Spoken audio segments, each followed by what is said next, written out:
Assalamu alaikum. This is Imran ul Haq with a new reading video. This you can see book is 17. Sorry, book is 16. Test 1. It is GT reading. It is test 1, section 2. Question from 15 to 727. Reducing injuries on the farm. Farm पे किस तरह जो injuries हैं, जो चोटें हैं, उनको कम करना है, उससे रिलेटेड ये हमारा टॉपिक है। चलें तो हम इसके जो क्वेश्चंस हैं वो देखते हैं।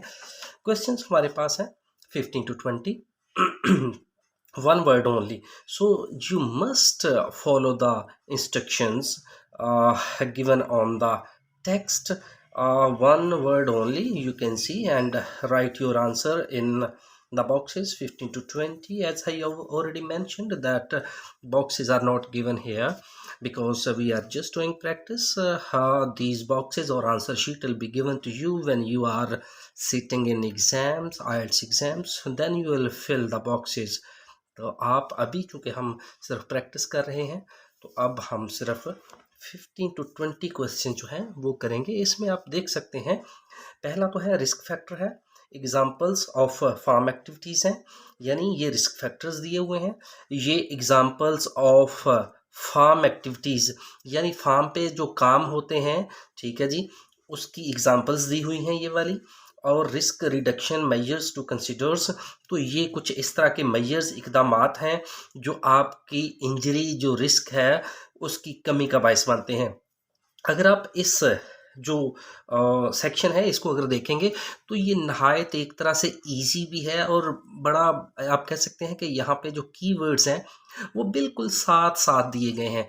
तो हम देखते हैं ये इंतहाई आसान है। जैसे हम देखते हैं कि रिस्क फैक्टर ये है, हैवी लोड्स हैं, ठीक है जी, risk and how to avoid them, ठीक है जी, रिस्क हैं, खतरात हैं और उनसे कैसे बचना है।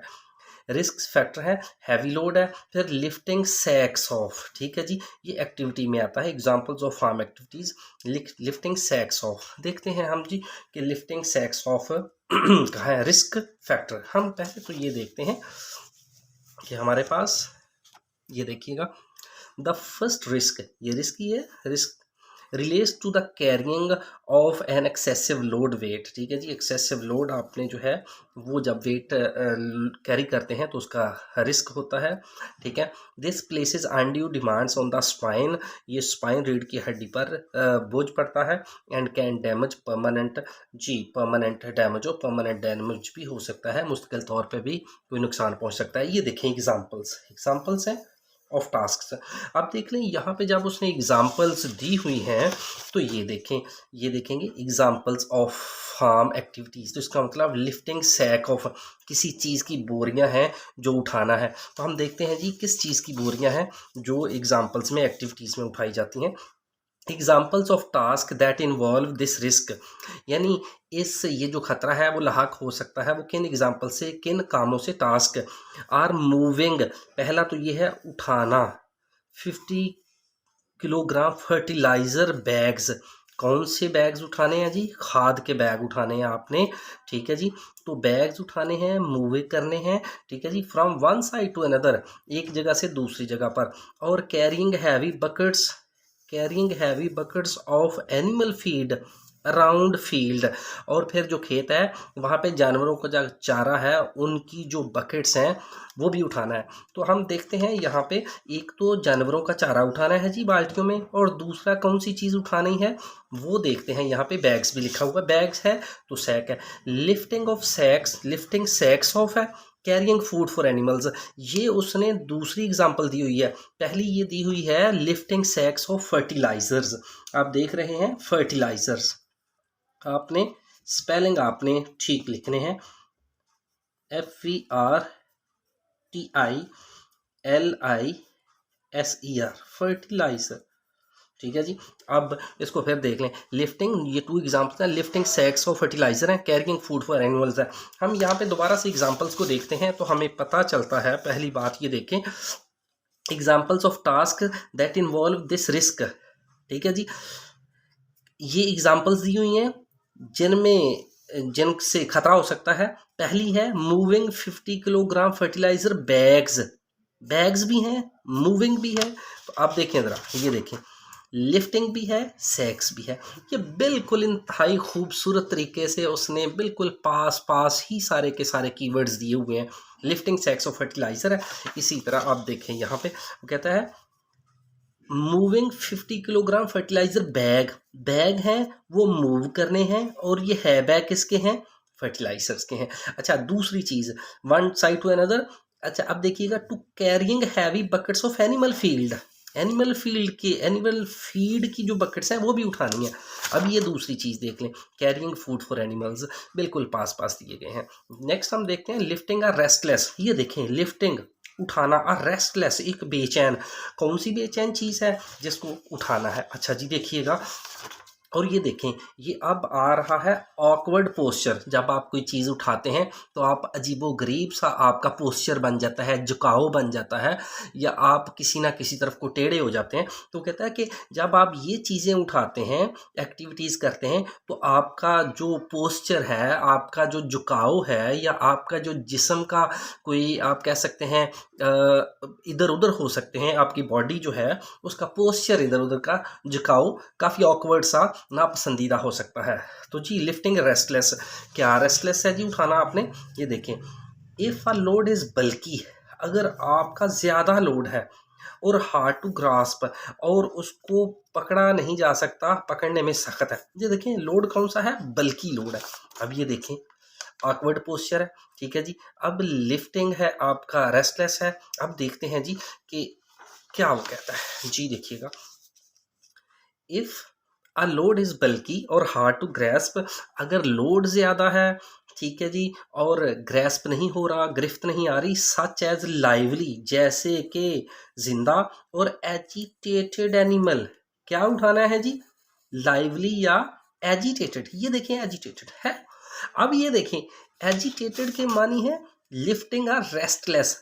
एजिटेटेड कहते हैं रेस्टलेस को, लिफ्टिंग आ रेस्टलेस एनिमल। ठीक है जी, आप देख रहे हैं, देखें कितने इंतहाई उसने बिल्कुल पास पास दिए हुए हैं। क्या उठाना है जी? एक बेचैन जानवर को। ठीक है, ये देखें। अब वो कहता है लिफ्टिंग आ रेस्टलेस। यहाँ पे भी देखें, वो कहता है, ये देखिएगा, इफ़ अ लोड इज़ बल्कि और हार्ड टू ग्रैस्प, अगर कोई लोड जो है वो हैवी है, गिरफ्त में नहीं आ सकता, ठीक है जी, यहाँ से भी उसकी रेस्टलेसनेस शो हो रही है। सच एज लाइवली, जैसे कि जिंदा, और एजिटेटेड, बेसुकून, बेचैन जो है। ठीक है, आप देखें, दी चैन एनिमल, इनको उठाना, it will be more difficult to hold while lifting and carrying, इनको उठाना काफ़ी मुश्किल होगा। द होल्डर में अडॉप्ट एन ऑकवर्ड पोस्चर, जब इनको उठाएंगे तो आपका पोस्चर क्या हो जाएगा? ऑकवर्ड, ना पसंदीदा पोस्चर सा हो जाता है, आप किसी ना किसी तरफ को झुक जाएंगे, आपकी बॉडी पोजीशन जो है वो ख़राब हो जाएगी। अब ये ऑकवर्ड पोजीशन हो जाएगी एजिटेटेड एनिमल को उठाते हुए। अब देखें, लिफ्टिंग अ रेस्टलेस एनिमल, ऑकवर्ड पोस्चर। अब मूविंग समथिंग अराउंड, एक और चीज़ है, वो भी आपने मूविंग समथिंग अराउंड, ये भी एक्टिविटी है। Moving something around a big, किसी चीज़ को उठाकर पार करना है, ठीक है जी। किसके पार करना है वो भी देख लें जी ज़रा। अब देखें, some times a load has to be held away. ये देखें, एक तो ये हो गया awkward, which is tiring and increasing the risk injury. एक तो जब ये उठाएं तो इसके लिए आप थक भी सकते हैं और आपकी इंजरी में भी इजाफा हो सकता है। एक ये, दूसरी ये। अब दूसरी एक्टिविटी देखें, एक तो ये एक्टिविटी दी है, दूसरी ये दी है, moving something around a big. अब देखिएगा, sometimes a load has to be held away from the body. बाज़ आपने देखा है कि जो लोड होता है उसको जिस्म से थोड़ा सा दूर रखना पड़ता है, because there is a large obstacle, क्योंकि बहुत बड़ी ऑब्स्टेकल्स होती है या रुकावटें होती हैं इन द एरिया। ये देखें, अ लार्ज, ठीक है, ये देखिएगा ज़रा, moving something around a big. Big, किसी चीज़ को बहुत बड़ी जो है उठाकर बहुत बड़ी चीज़ के पार ले जाना, तो लार्ज, बिग। बिग कौन सी, किसके पार ले जाना है, किसको पार करना है? ऑब्स्टेकल, यानी बहुत बड़ी रुकावट के बाद, moving something around a big obstacle. तो ऑब्स्टेकल जो है बहुत बड़ी जो उसकी रुकावट है, उसको पार करना। ऑब्स्टेकल, ऑब्स्टेकल रुकावट को कहते हैं जी। आपने देखा होगा अक्सर रुकावटें भी होती हैं, ठीक है जी। तो ये हमारे पास CLE है, ये देख लीजिएगा ज़रा, OBSAC OBSTACLE ऑब्स्टेकल। अब देख लें यहाँ पे भी अबेग लिखा हुआ है, ठीक है, मूविंग समथिंग भी लिखा हुआ है। अब यही चीज़ अबेग को देखें, अराउंड अबेग कौन सी चीज़ को लेके जाना है, तो आप देख लें ज़रा। देखिए, sometimes a load has to be held away. अब फिर एक लोड जो है वो उठाना है, उसको जिस्म से थोड़ा सा दूर रखना है, because there is a large, क्योंकि बहुत बड़ी होती है वहाँ पे, क्या होती है, इन द एरिया, उस एरिया में, and the person lifting needs to able to see where the feet are going. और दूर रखना पड़ते हैं उसको जब वज़न उठाया होता है, ताकि वो देखे कि उसके आगे कौन सी चीज़ें आ रही हैं और उसने अपना पैर जो है वो कहाँ पे रखने हैं। तो अब ये देख लें, ये उठाया होता है वज़न, उसको मूव करना है, ठीक है जी। तो आप ये देखें, moving something around a big obstacle. अब ये भी देख लें, because there is a large, ये देखें लार्ज, बिल्कुल पास पास कीवर्ड दिए हुए हैं, ऑब्स्टेकल, ठीक है। नेक्स्ट है हमारे पास 18, बाय पर्टिकुलर, ये कोई ख़ास चीज़ खरीदनी है, टू हेल्प विद सपोर्ट, ठीक है जी, वज़न उठाने में जो आपकी मदद फ्राहम करे। क्या चीज़ खरीदनी है जी, आप देखें ज़रा, ये देखिएगा, this result in increased stress on the back, back पे बहुत ज़्यादा ऐसे स्ट्रेस आ जाता है, holding a load at arms length, ठीक है जी। यहाँ पे देख लें, इन सच केसेस, इस तरह के केसेस में हैंडलिंग एड्स आपने देखा है, कुछ उनको पकड़ने वाली ऐसी चीज़ें होती हैं जो पकड़ में मदद देती हैं, ठीक है। समटाइम्स जब लोड अनलोड किया जाता है तो उनके पास छोटी छोटी कुछ चीज़ें होती हैं जो उनको लोड करने में, जो उनको उठाने में मदद देती हैं, तो वो हैंडलिंग लोड्स है। In such cases handling aids should be purchased, क्या खरीदी जानी चाहिए जी, हैंडलिंग एड्स खरीदी जानी चाहिए, जो ऐसी मददगार चीज़ें जो हैंडलिंग में मदद दें, जो गिरफ्त में मदद दें, वो खरीदी जानी चाहिए, ठीक है। That can take the weight of the load, ठीक है, ताकि वेट उठाने में मदद की जा सके। तो handling aids should be purchased. आप देखें, ये देखिएगा, बाय है, परचेज्ड, बाय पर्टिकुलर, क्या खरीदनी है जी, बाय पर्टिकुलर एड्स, ठीक है जी। ये देख एड्स जो अमदादी छोटी छोटी चीज़ें हैं वो ख़रीदनी है आपने, चूँकि वर्ड एक ही लिखा है उसने, तो इसलिए हम वर्ड एक ही इसमें लिखेंगे, अदरवाइज़ ये हैंडलिंग एड्स भी आ जाता वन वर्ड ओनली। तो वो कहता है buy particular aids to help with support, अपनी सपोर्ट के लिए आपने क्या ख़रीदनी है, बाय पर्टिकुलर एड्स। अब यहाँ पे भी देख लें, ये देखें, handling aids should be purchased, क्या खरीदी जानी चाहिए जी, हैंडलिंग एड्स, ठीक है जी। इस तरह के केसेस में ये खरीदी जानी चाहिए, ठीक है। Minimise the potential of injury, और इससे जो मिनिमाइज कम हो जाता है, द पोटेंशियल फॉर इंजरी, जो चोट आने के अमकानात हैं वो भी कम हो जाते हैं। तो ख़रीदना क्या है, handling aids should be purchased, खरीदी जानी चाहिए हैंडलिंग एड्स, ठीक है। तो ये देख लें, वो कहता है बाय पर्टिकुलर एड्स, बाय खरीदना, परचेज लिखा है वहाँ पे, ठीक है जी। तो पर्टिकुलर कोई ख़ास जो है वो एड्स जो हेल्प आउट आपकी करे। नेक्स्ट है हमारे पास 18 है, अब देखें, अ लॉट ऑफ, अब ये आ रहा है रिस्क फैक्टर में, ये आप याद रखें, ये रिस्क फैक्टर में आ रहा है question. A lot of while working, a lot of, ये देखिएगा, अ लॉट ऑफ वाइल वर्किंग। अच्छा, यहाँ पे उसने बिल्कुल साथ साथ ही कीवर्ड्स दिए हुए हैं, चलिए हम देखते हैं जी। अ लॉट ऑफ जो है, देखिए, अनदर रिस्क, ये देखिए, another risk that relates awkward position, आपके ऑकवर्ड पोजीशन से रिलेटेड एक और ख़तरा है, यहाँ पे देखिए, ये रिस्क फैक्टर है, ठीक है जी।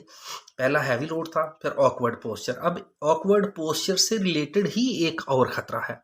वो ख़तरा क्या है जी, आप देखें, ये देखिए, अनदर रिस्क, एक और ख़तरा है, that relates to awkward posture is repetitive bending है, वो बार बार बेंड करना है, झुकना है बार बार, रेपिटेटिव, ये देखें रेपिटेटिव है, ये देखें, अ लॉट ऑफ है, तो क्या है, लॉट ऑफ करता है, वो रेपिटेटिव करता है बेंडिंग, रेपिटेटिव बार बार जो है वो बेंडिंग करता है, झुकता है, ठीक है जी।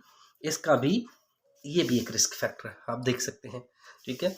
अ lot of bending while working, यहाँ पे भी आप देख लें दोबारा से, अनदर रिस्क है, that relates to awkward position. एक और इसका है जो नापसंदीदा झुकाव का बायस बनती है, जो खतरे का बायस बनती है, इज रेपिटेटिव बेंडिंग, बार बार झुकना, बार बार झुकाव करना, when carrying out a task, जब भी किसी काम को मुकम्मल करना है, काम को करना है, तो बार बार आपको बेंड करना पड़ता है। a lot of repetitive, a lot of bending। अब यहाँ पे a lot of bending। अब ये देखें, fix a fallen, फिक्सिंग, कोई चीज गिरी हुई है उसको फिक्स करना है। कौन सी चीज है जी जो गिरी हुई है, हम यहाँ पे देख लेते हैं। N example might be repairing, ये देखिए रिपेयरिंग एग्जाम्पल दी हुई है, ये देखें एग्जाम्पल है, माइट बी रिपेयर। अब रिपेयर भी है, एग्जाम्पल भी है, आप देख लें यहाँ से, ये उसने एग्जाम्पल्स दी हुई हैं, अब यहाँ पे आंसर आ रहा है, और ये देखें रिपेयर भी कर रहा है, रिपेयर कर रहा है, फिक्स कर रहा है उसको। अ फॉलन, गिरा हुआ है, देखते हैं जी किसको फिक्स कर रहा है और क्या गिरा हुआ है, आप देख लें यहाँ पे, देखिएगा। An example might be repairing a gate, क्या रिपेयर करना है जी, क्या फिक्स करना है, गेट दैट हैज कोलैप्स्ड, जो गिरा हुआ है, किस पर, ग्राउंड पर। अब गिरा हुआ भी है, ठीक है, और रिपेयर भी हो रहा है, तो हो क्या रहा है, ये देखिए गेट हो रहा है, ठीक है। तो यहाँ पे आपका गेट आ रहा है। इंतहाई आसान तरीके से उसने ये रीडिंग जो है वो दी हुई है। ये बुक 16 है, टेस्ट 1 है। चलें तो हम इसका जो दूसरा पैसेज है उसकी तरफ चलते हैं। वो है हमारे पास, आप देख, good customer service in retail, good customer service in retail. तो हमारे पास क्वेश्चन 21 to 27 है।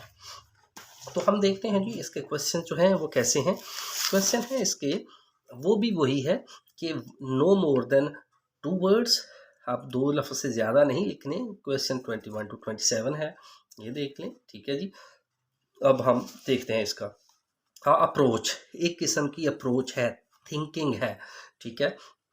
टू सेलिंग इज़ फाइन, ठीक है, किसी चीज़ को बेचने के लिए एक सोच जो है वो बहुत उम्दा है। As long as you do not irritate, जब तक कि आप कस्टमर को तंग नहीं करते, जब तक आप कस्टमर को तंग नहीं करते तो आपकी ये सोच ठीक है, आपका ये तरीक़ाकार ठीक है। चलें जी, तो हम देखते हैं कौन सा तरीक़ाकार है, ठीक है।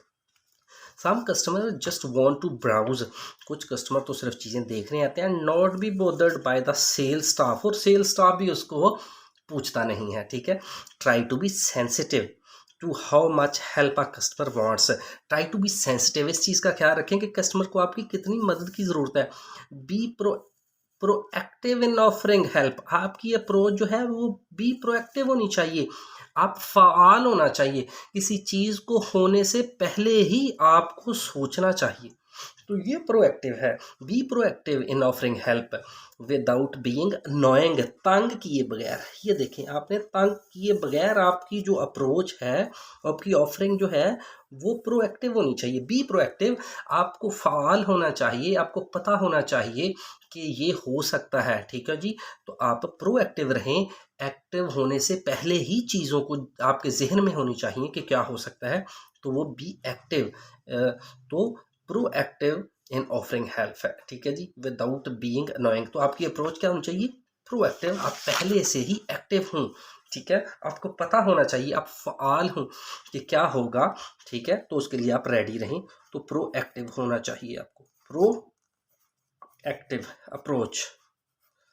और फिर देखें, as long you do not irritate, जब तक आप उसको तंग नहीं करते। तो यहाँ पे भी देख लें, वो ये भी यहाँ पे भी कह रहा है, क्या कह रहा है, कह रहा है विदाउट बीइंग अनोइंग, आप उसको तंग किए बगैर अपनी जो आपकी ऑफरिंग हेल्प है ना वो प्रोएक्टिव बेसिस पे होनी चाहिए, आपकी थिंकिंग प्रोएक्टिव होनी चाहिए, आपको पता होना चाहिए कि ये क्या क्या लेगा, कौन सी चीज़ देखेगा और आपका रोल क्या होगा, प्रोएक्टिव अप्रोच जी। तो नेक्स्ट है हमारे पास रिकमेंड एडिशनल प्रोडक्ट्स, अच्छा उसको तजवीज़ करें कुछ एडिशनल प्रोडक्ट्स भी, ठीक है, प्रोडक्ट्स दें एंड और भी कुछ दें विदाउट बीइंग टू फोर्सफुल, और ज़्यादा जोर ना दें, too forceful. Recommend additional products हैं, अच्छा जी, एडिशनल प्रोडक्ट्स के अलावा क्या है, ठीक है। अब देखें जी ज़रा यहाँ पे कहता है सजेस्ट, ये देखें recommend product that naturally companies but the customer is considering. जो कस्टमर कंसिडर कर रहा है, जिनके बारे में सोच रहा है ना, उसके साथ जो कंपनीज नेचुरली कंपनीज चीज़ें हैं उनके बारे में भी बताएं कि जी ये भी अच्छी है, ये भी अच्छी है, तो ये उसको बताएं। ठीक है जी। तो यहाँ पे क्या, एक तो ये चीज़ें हैं। Are point out products for which there are special offer, या वो प्रोडक्ट्स दें जिन पर स्पेशल ऑफर है। ठीक है जी, वो प्रोडक्ट्स हैं। ठीक है जी, ये देखें। और फिर वो प्रोडक्ट्स जिन पर स्पेशल ऑफर्स हैं। But do not pressure a customer, लेकिन कस्टमर पर दबाव ना डालें into buying an item they don't want. वो जो चीज़ नहीं खरीदना चाहते उसके खरीदने पर आप कस्टमर पर प्रेशर ना डालें। अब देख लें यहाँ पे, ठीक है, रिकमेंड एडिशनल प्रोडक्ट्स हैं। ठीक है, वो रिकमेंड करेंगे आप विदाउट बीइंग टू फोर्सफुल, और ज़्यादा जोर ना दें। ये देखें, ज़्यादा जोर ना दें। And do not put pressure customers into buying an item they don't want. अब एक तो ये प्रोडक्ट्स की बात करता है, फिर कहता है कि और point out products for which they are special offers, और वो पॉइंट आउट करें, उनके बारे में बताएं। एक तो ये चीज़ है, ये चीज़ यहाँ तक प्रोडक्ट के बारे में बात कर रहा है। ठीक है जी, उसने भी बात की है। और फिर वो product for which are special offer, जिन पर स्पेशल खास पेशकश है, तो ये ऑफर करें स्पेशल ऑफर। अब यहाँ पे देख लें, रिकमेंड एडिशनल प्रोडक्ट्स भी करनी है एंड स्पेशल ऑफर्स। ठीक है जी, अब आप देख लें, दूसरी है हमारे पास स्पेशल ऑफर्स है। स्पेशल, चूंकि अब आप दो वर्ड्स लिख सकते हैं। ठीक है, चूंकि उसमें दिए हुए हैं, उसने देख लें, नो मोर देन 2 वर्ड्स। एक तो रिकमेंड एडिशनल प्रोडक्ट्स भी कर सकते हैं, प्रोडक्ट्स का आ गया, और फिर एंड स्पेशल ऑफर्स, और जो स्पेशल ऑफर्स हैं वो भी आप तजवीज़ दे सकते हैं विदाउट बीइंग टू फोर्सफुल, लेकिन आपने ज़्यादा जोर नहीं देना, अनॉय या तंग नहीं करना।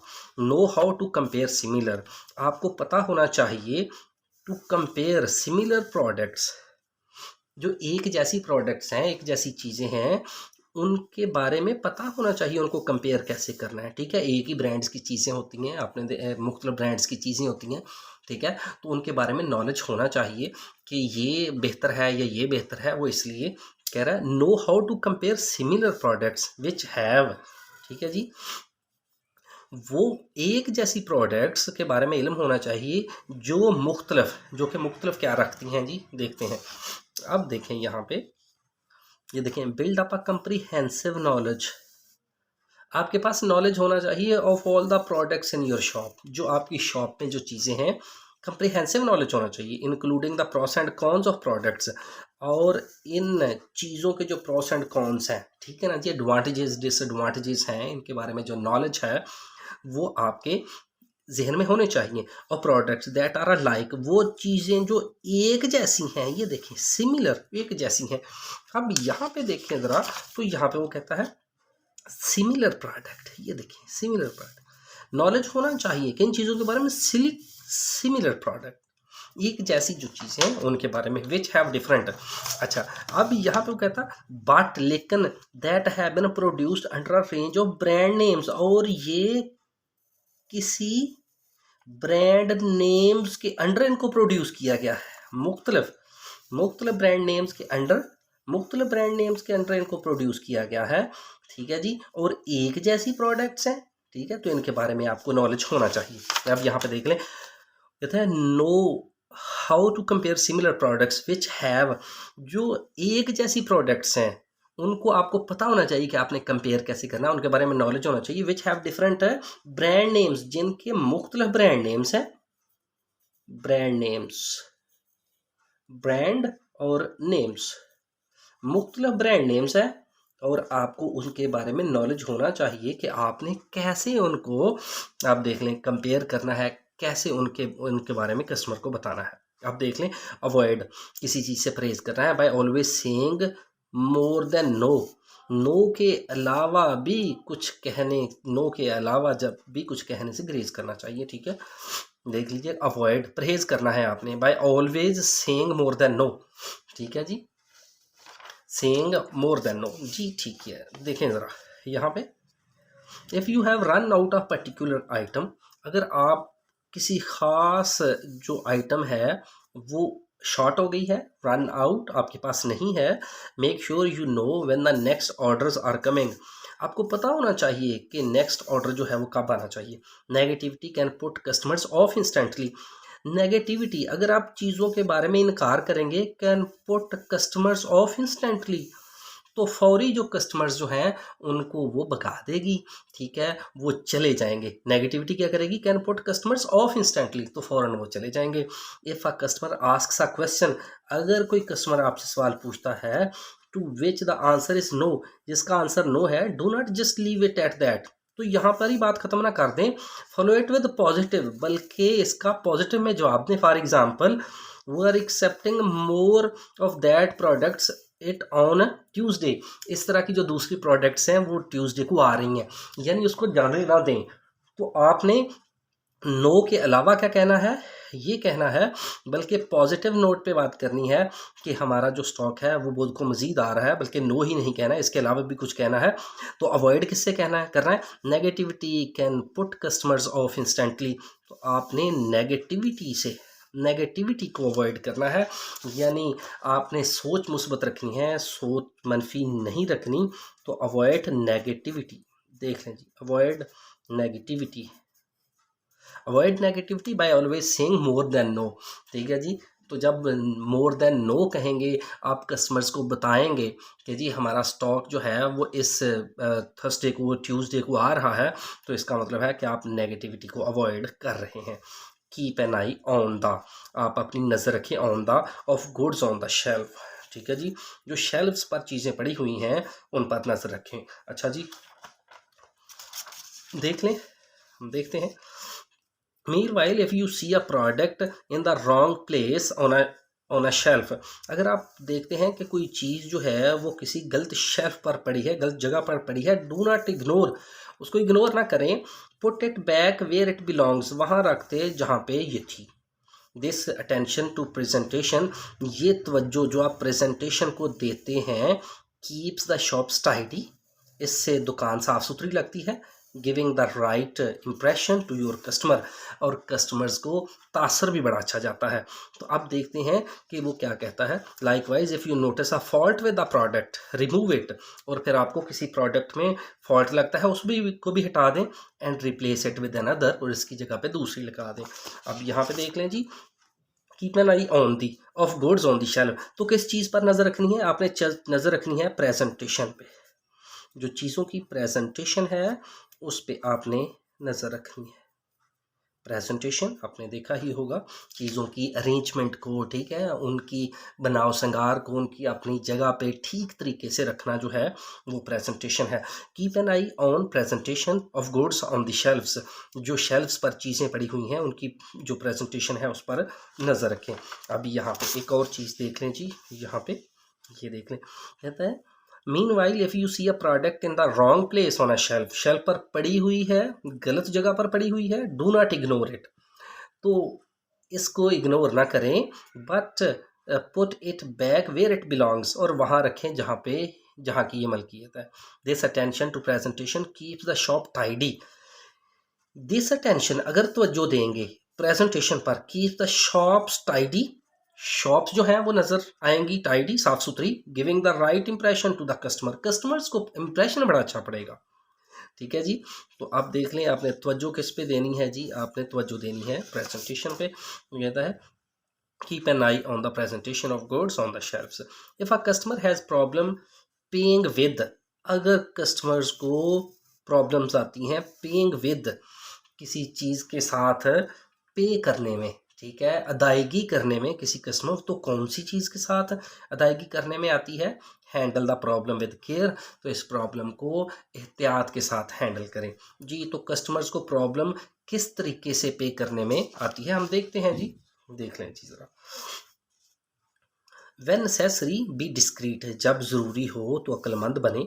For example, if the customers credit card is declined, ये देखें, if the customers credit card is declined, अगर कस्टमर का जो क्रेडिट कार्ड है वो डिक्लाइन हो जाता है, वो रद्द हो जाता है, वो पे नहीं करता, ठीक है, at the till keep your voice down, तो अपनी वॉइस को नीचा रखें। And enquire about the alternative payment method, और मुतबादल जो अदायगी का तरीका है वो पूछें क्वाइटली, आराम से, so that the customer does not feel humiliated, ताकि जो कस्टमर है उसको बेइज्जती महसूस ना हो।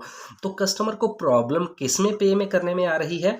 Through credit card. अब देख रहे हैं, when necessary be discreet. For example, if the customers credit card is declined at the till, ठीक है। अब देखें यहाँ पे, if customer has problem paying with their credit card, ठीक है जी, क्रेडिट कार्ड से मुश्किल आती है पेश, ठीक है। ये लें जी क्रेडिट कार्ड, तो क्या करना है? Handle the problem with care, तो केयर के साथ। फिर देख लें, if a customer has problem, ठीक है जी, has problem paying their credit card, handle problem with care जी। any dash from a customer should not affect how you treat them, any from a customer की तरफ से कोई चीज़ जो है ना, should not affect, आपको मुतासर नहीं करनी चाहिए, how you treat them, कि आप उसको कैसे उसके साथ सलूक करते हैं। देख लें जी ज़रा। फाइनली द मैनर, ट्रीट आ गया, are probably the most important aspect of dealing with customers. आखिरकार गुड मैनर जो है, अच्छी इखलाकियात जो हैं, वो बहुत अहम है, ठीक है। आपने कस्टमर्स को कैसे डील करना है, अच्छे तरीके से डील करना है। Treat each person with respect, हर शख्स को उसकी इज्जत दें हर वक्त। Even when you are faced with rudeness, जब आपको रूडनेस, बदतमीज़ी आपके साथ कोई करता है, ठीक है जी, बदतमीज़ी का सामना करें, तो फिर भी आपने अपने treat every person with respect, तो आपने हर शख्स के साथ क्या करना है? इज्जत से पेश आना है। तो even when you are faced with rudeness, जब आप बदतमीज़ी का सामना करते हैं, आपसे बदतमीज़ी होती है, तो आपने फिर भी ट्रीट करना है जी, ठीक है, इज्जत के साथ। आप देखें, any from a customer should not affect how you treat them, तो एनी फ्रॉम योर कस्टमर से क्या हो रहा है जी? रूडनेस हो रही है। रूडनेस आपको पता ही है, बदतमीज़ी को कहते हैं जी rudeness.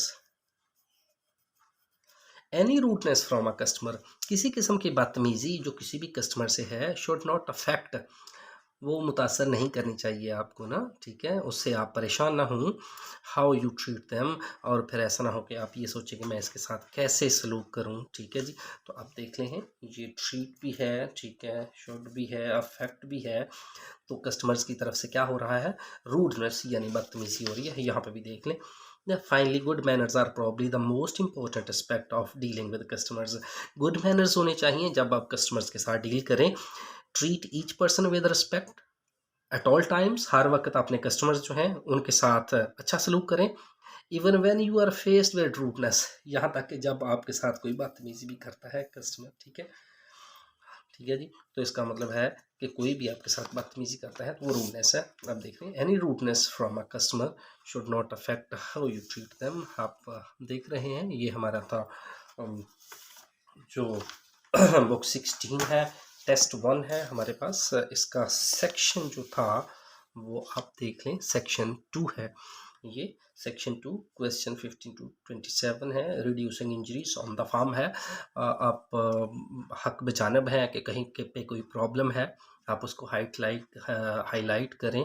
That will be honour for me also. एक इंसान होने के नाते समटाइम्स ऊंच नीच हो जाती है या कहीं पे कोई गलती हो जाती है, तो आपके गाइड करने का बहुत शुक्रिया। अपना बहुत सारा ख्याल रखिएगा। अल्लाह हाफिज़।